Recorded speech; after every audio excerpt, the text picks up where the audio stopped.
Fantastic. All right, I want to give you all kind of an update or state of the state of where we are, considering what's happened over the course of the last week and where we're going and moving forward. So, our school district is built for hurricanes. We plan for hurricanes, we prepare for hurricanes, we open shelters, we operate shelters. We're really, really good at that. What we have not experienced in the past are these severe lines of thunderstorms that have had tornadoes spin out of them, like what we experienced on Friday. Go back a month ago.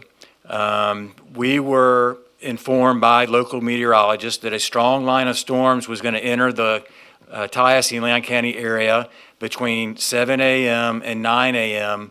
back on, was it April the 18th? All right, let's just say April the 18th. Great flood, is that what we're talking about? So we delayed the start of school by an hour. We pushed high school back to 8:30, elementary back to 9:30, middle school back to 10:30, anticipating that window, which could not be worse for us, right, between 7 and 9. So I go to bed that night. I watch Mike McCall. The threat of severe weather had dissipated. The winds were starting to subside. I'm like, we're good. We're in the clear. So I go to bed. At 6:15, 6:20, my phone starts exploding from Principal Cole at Godby High School that his school is completely flooded. And although we did not have the wind and the tornadic activity they were worried about with that storm, we did have a significant amount of rain. So much rain, the volume just overran the stormwater system, both externally and internally.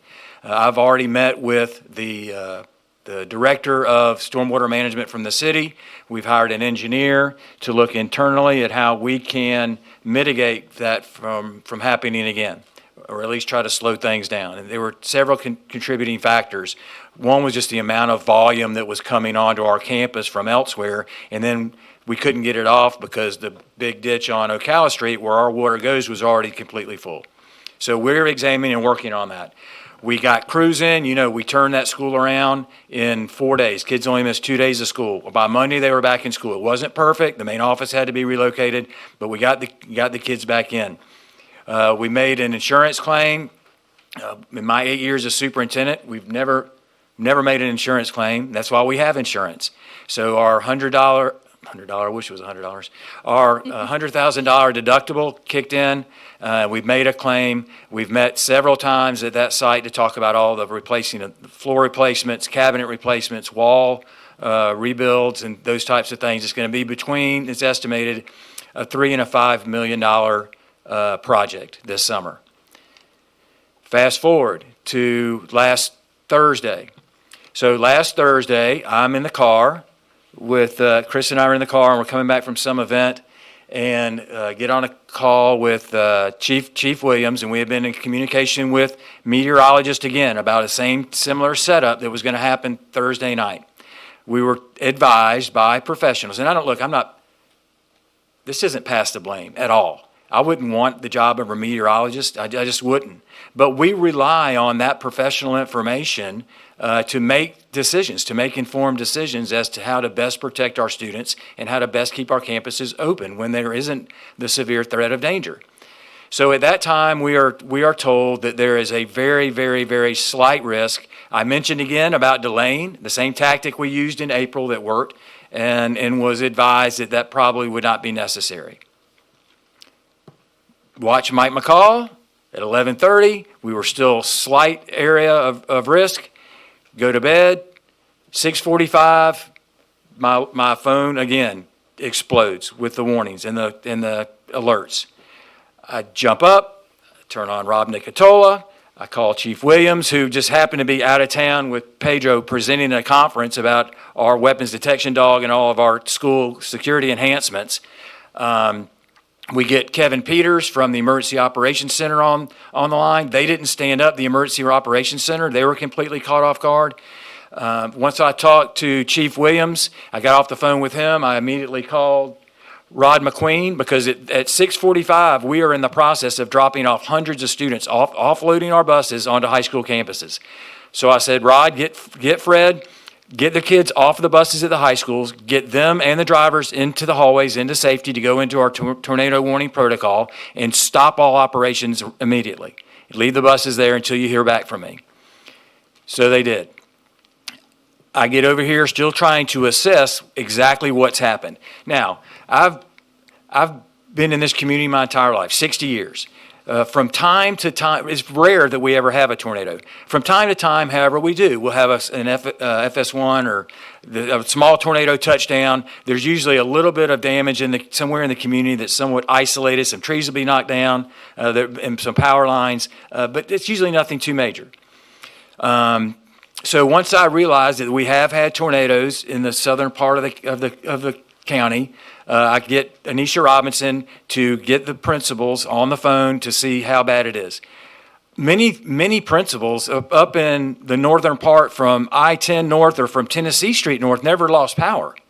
So it was still then hard to gauge how much damage there was in the county. So my immediate thought was, well, why don't we do this? Why can't the schools that have power, let's run them? Because now at this time, elementary parents are pulling up at 7:45. Does my child get out and I go to work, or do they stay in the car and I take them home?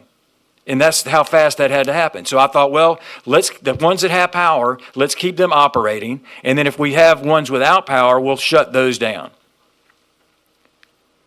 Once I realized the magnitude and that these storms had traveled the entire width of our county from Fort Braden to exit at Chairs, I realized that was not going to be possible. That logistically there were too many obstacles for us to overcome. And so then we made the decision, the call, that we had to shut the whole thing down. And parents had to come back and pick their children up. We assessed the damage. That was on Friday. We work, Ryan Peck, our maintenance crew, Rod, we're assessing all the damage. The most damage was done here at Lively Technical College. This campus, moving towards Sable Palm, Sale, and continuing eastward. By the end of the weekend, and this is a big shout out to Rescode and the city of Tallahassee and Talquin Electric, every school was back online except for Lively, which we made the decision because there was also structural damage at Lively to shut Lively down Monday and Tuesday. Every other school, even Hartsfield, I don't know how. I have no idea how, was back online except for Sale and Sable Palm by Monday morning, which was just, considering the devastation that we have, was just amazing. And again, shout out to those folks. Well, on Sunday, we're also being told that another storm system is lining up to come through Tallahassee and Leon County in several waves. One wave was going to occur Monday evening, and then another wave was going to occur early Tuesday morning. So by late Sunday afternoon, we knew we couldn't run our buses. We could probably have run our buses in the northern part of the county, in the northern school districts, but not in the south side schools. That ain't going to work, right? So we decided, because our buses, and in addition, our drivers some of them would have a problem getting in, and we didn't have enough drivers to cover. So we said, okay, let's delay 30 minutes. That way the sun's up before high school kids get to moving around. We'll delay 30 minutes, but we won't be able to offer transportation because of all of the road closures and things that are still blocked. But at least we can have school. So we get up and running. The system wasn't going to come through until Monday night. Well, at 10 o'clock Monday morning, that system that we were told wasn't coming through until Monday evening accelerated and was in Mobile, Alabama. And so then the meteorologist said that between 2 and 3 p.m. on Monday, that those storms were going to arrive in Tallahassee and Leon County. So then we made the decision to release early, to release everyone at 1 o'clock because we didn't have to worry about staggering transportation. So we released at 1. In the meantime, that storm that was predicted to come through Tallahassee, the worst part of it shifted out into the Gulf of Mexico and went south of Leon County. Then there was the other wave that was going to come through, again, that same window, between 7 and 9 a.m. on Tuesday morning. So I went to our principals. We had a conversation. I thought about doing the delay tactic again. Let's delay an hour and then reassess. And they were over it. At that point, they were over it. And that's when we made the decision on Monday night just to shut things down for Tuesday. Again, we were advised that Tuesday was going to be a similar setup to Friday, which was then not predicted. Tuesday morning, I walk outside and the sun's shining because most of it, again, skirted to the south, south of us. At the end of the day, not a child was injured. Not an employee was injured. Unfortunately, I do think there was one fatality. But I just want you guys to see in real time what some of these decisions are like. It's not easy. We try our best to keep our schools open. It's easy to close. Godby seniors already have to come back to school Monday and Tuesday, graduate Wednesday. If we'd have continued that track, their graduation would have been in jeopardy, which is fine too, if it's in the interest of protecting children. Wednesday came, our schools are back open. There's still a lot of work to be done. Thankfully, I think we have about $1 billion, just $990-something million worth of property value in our inventory. We had a lot of tree damage, a lot of fence damage. We did have the roof of the auditorium blown off or severely damaged at her alma mater. We've had FEMA at Lincoln. We've had FEMA's here. We've met with FEMA. They're meeting with us, TCC, Florida A&M, and Florida State. There's a $40 million threshold to make a claim to FEMA for some reimbursements. We've also now, twice, in 8 years, never happened. The second time, we've given the $100, the $100,000 for another occurrence with our insurance company, but that's why we have insurance. They're also estimating again, this is going to be between a $3 and a $5 million loss district-wide. So in total, we're going to be out $200,000 with our property insurance, and then probably somewhere between $8 and $10 million worth of damage. But y'all, I'm just so extremely proud of our crews. They came out and they were working hard to get the roads clear, to get the entrances for our parents and our buses to get in and out. We still have a lot of work to do. I mentioned going back to Godby. All the kids it's operational, but all the flooring, cabinetry, and all that stuff will happen over the summer. And then once we get all the graduation ceremonies off over next week, we'll go back to work on the damage from Friday. But I just wanted to give you all an update of what we kind of experienced in real life during that time. And too, this is a learning experience for us. We now know slight risk, marginal risk, a risk is a risk. And we are going to be more vigilant throughout all of the overnight, because throughout the course of the night, be in constant contact with meteorologists. We have now, and I don't know if y'all saw the text features, where we are now able to text out messages through Focus. I mean, we made robocalls through Focus, so our communication is going to get better and better and better.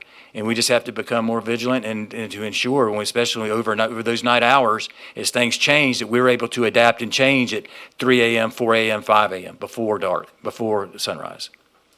Madam Chair. Yes. We talked during the pandemic about reaching up to the shelf and grabbing down that pandemic manual. What do you do in a pandemic? Well, you can put this one right next to that one, right? What do you do when two tornadoes come through during school drop-off time, converge into one, and blaze a path from our county from one side to another? And I just, want to thank everyone at the district, everyone, because I can't believe what y'all have been through the last week and how hard everyone worked. But primarily, I want to thank you for your leadership. And I text you that. I was so impressed. A leader is someone who makes really tough decisions when they don't have the time to assess all the options, and they do it with the information they have in the time they need it to do it. And your decision affected 32,000 students, and then multiply that times all the parents. Your decision affected our entire community, and I could not be more proud of your leadership this past week, honestly. To me, it rose to a new level that really was impressive, and I couldn't be more proud to sit at this dais with you. And so thank you for that. Thank you to all the principals and everyone for their work they put in the last week. Yeah, I really appreciate that. It's not easy. Just to be honest with you, it's very stressful. I was in the middle of Appleyard trying to get a bus get a bus backed up out of harm's way. I mean, it is stressful, but we're human. We're just trying the best we can to, first and foremost, to keep not just our children and our employees safe, and to keep our schools open. So it's that balance. And But this was a learning, they're right, you're to their point. There's going to be a manual now of how we deal. We've had some heated conversations because I was not very happy Friday morning when I got up. Right next to the pandemic one, the next superintendent is going to be Right. set. Cake, It's gonna be set. cakewalk. Don't forget the flood. Oh, the flood manual, there you go. Yes, Superintendent, I just have to say also, you have endured challenge after challenge after challenge. And the fact that you're willing to take responsibility and your leadership, thank you, thank you, thank you. Because, of course, on the north side of town, many of our schools were not affected at all, and people were very upset. And we've got to, and I kept reminding them, y'all do not realize what's happening county-wide. It's not just on the north side. And for you to make and I told many people, and it's so true, that you're having to make decisions with the intel that you're given and make the best decision on a moment's notice. And that is not an easy thing to do. And thank you for your leadership, and thank you. And I agree. I mean, we're going to learn from this. We'll get better at some things that we'll get better on. And but I thank you. And like you said, no lives were lost except for one, but none of our students. And so that's a lot to be said. So thank you. Okay, The learning experience was, it's hard to control partial operations during the event, when the event's happening. You can do it after the event's over. You can decide these schools are open and these schools are closed. But while the event's happening, it's either all in or all. It's hard to do that. And I learned that Friday morning. I'm going to pile on with my appreciation, because usually people pile on the other way. And, you were in constant contact, Chris Petley, Michelle Gale, we were in constant contact with the board, telling us, here's what we're thinking about, here's what we're deciding, here's when we're meeting. And that was so appreciated, because then we could send that out to our communities as best we could. I'm so glad you now have ability to direct communicate Yeah, with parents, yep. because that's huge. And I hope everybody will get their data, information up to date, so they can get those updates, because if it's not update and focus, they're not going to get them. Yeah, that's a huge point. And our employees going into Skyward to make sure their data's accurate, because it's getting information out to our students, our parents, and to our people. So to our parents, to make sure they're accurate, the information is accurate. The other thing I want to say is, I know, like you said, some people, when when it's shiny and sunny outside and you want to go to work and you're saying, why the heck are they calling off schools and they're making me go back? I encourage them to take a drive around Woodland Drives and Myers Park and Indian Head Acres, because that's where a lot of my people live. My daughter had 3 cars smashed, including her roof. I had to call y'all today because we still don't have power where I live, out Old St. Augustine Road. I couldn't get out of the community because the electric workers are out there trying to get power restored, and we could not even get out of our driveways for 3 days. So, I just say, everybody who has a little inconvenience, walk a mile in the shoes of the people who are trying to figure out how they're going to pay to get the tree off their house and get their roof fixed. And, we have some devastation in this community, and I know this community will rally. I saw people with chainsaws walking around saying, how can I help, how can I help? And it makes me proud to live in Tallahassee, but it makes me really proud that you're our superintendent. Yes. Because you really were weighing, the value of kids being in school, not only to help those kids, to help the parents, but the safety, and we're safety first school district, and you made the right calls, and they were hard, and you did the right thing. And, on behalf of the board and what they've said, thank you. Well, And go easy on the north side, because we did not know. No, you didn't. I You got didn't up, know. sat down on my computer, I had a report due, and I worked and worked and worked, and people started texting me from Miami and Tampa, how are you? And I'm like, I'm fine, it was just rain. We literally did not know I know. what was happening. No. I mean, I didn't leave my house, and all of a sudden, then I started paying attention to the news and Right. pulling up what is going on. Yeah. I mean, my phone. When that was blowing my up. initial thought was, we didn't lose a pine cone. Right. And then I get to Appleyard, and it was a bomb went off, and that's when I started entertaining the idea of keeping those schools open, shutting these down Yeah. for the rest of the day, and then assessing. But again, I didn't have the information that told me it was a 30-mile track across the entire southern half of the county. But Right. And I'm not trying to be critical. I understand you don't know what you don't know. that's right. Totally get it. It was And, just. and you had the overview once you could get the overview. Yeah. And But we'll again, there's going to be a new playbook. There'll be a manual on how to deal with, because this is a new phenomenon for us. Right. This slight, marginal, enhanced, all that terminology. You know, we know Cat 1, Cat 2, Cat 3. This is a whole new game for us, and we'll adapt and adjust and get better. So thank you. Thank you. Thank you. Thank you.